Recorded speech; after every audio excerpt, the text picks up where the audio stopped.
पर हमला, जहां पे हॉस्पिटल लेकर जाता है अनु को आर्यवर्धन। और यहाँ पे कोई हमला करवाने वाला है अनु के ऊपर, कोई और नहीं बल्कि मीरा। आपको बता दें कि मीरा जो है ये देखती है कि झरने के सामने ही यहाँ पे आर्यवर्धन आता है और यहाँ पे अपनी गोद में उठाकर अनु को लेकर हॉस्पिटल जाता है। मीरा कहती है कि ये हॉस्पिटल जाओ और वहीं पे खत्म हो जाओ अनु, क्योंकि अब तुम्हें जिंदा रहने की कोई जरूरत नहीं है।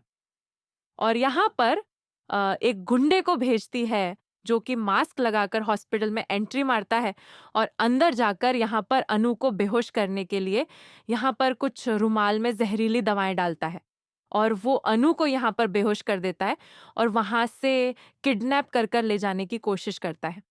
लेकिन तभी यहाँ पर आ जाने वाले हैं आर्यवर्धन और अंदर आकर आर्यवर्धन जो है अनु को बचा लेने वाले हैं उस गुंडे से और उसको पकड़ भी लेने वाले हैं। उसकी पिटाई होगी तो उससे पूछा जाएगा कि तुम्हें किसने भेजा था।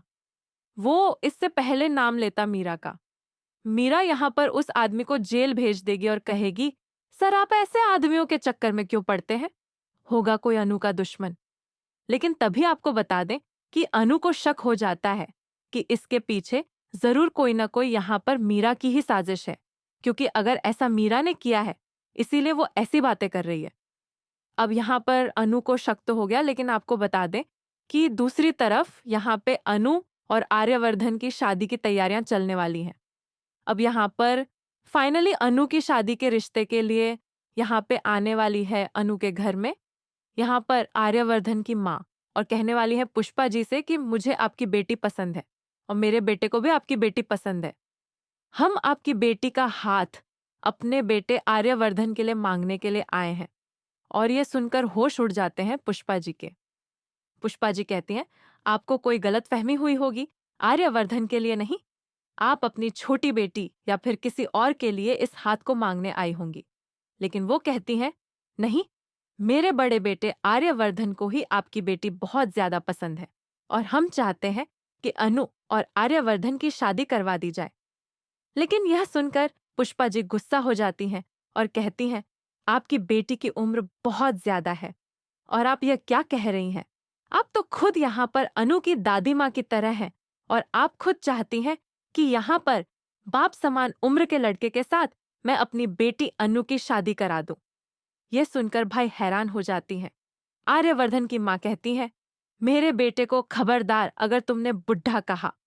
मेरे बेटे की जिंदगी में भी हुआ ही क्या है? उसकी पत्नी उसको छोड़कर चली गई, उसकी पत्नी का निधन हो गया, मौत हो गई और वह इतनी कम उम्र में चली गई।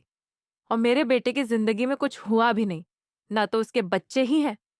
अब यह सुनकर यहाँ पे पुष्पा जी काफी इमोशनल भी हो जाती हैं, लेकिन वो कहती हैं कि हम कैसे एक शादी के लिए एक्सेप्ट कर लें आपके बेटे को, क्योंकि अगर हम शादी के लिए हाँ कर देंगे तो समाज में हमारी भी बेइज्जती होगी। हमारे ही मोहल्ले के लोग हमें ताना देंगे कि अपनी बेटी को पैसे के लिए इतने ज्यादा उम्र के आदमी के साथ शादी कर दी। अब यहाँ पर आर्यवर्धन की माँ कहती है कि तुम्हें इस चीज की चिंता करने की कोई जरूरत नहीं है, तुम्हारे यहाँ पर कोई भी एक शब्द नहीं निकालेगा। हम इतना उनको पैसे देंगे कि कोई भी समाज का या फिर मोहल्ले का इस सब चीजों के ऊपर एक भी शब्द नहीं बोलेगा। अब यह सुनकर पुष्पा जी हैरान हो जाती हैं। पुष्पा जी कहती हैं कि अगर अनु को यह शादी मंजूर है तो हम उनके पापा से बात करेंगे।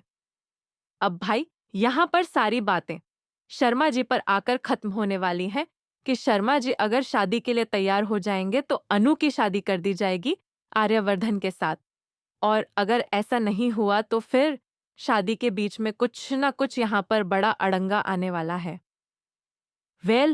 आपको बता दें कि अनु को कुछ सच्चाई भी याद आ रही है, जो कि अनु के पुनर्जन्म यानी कि यहाँ पर फिर से होने पे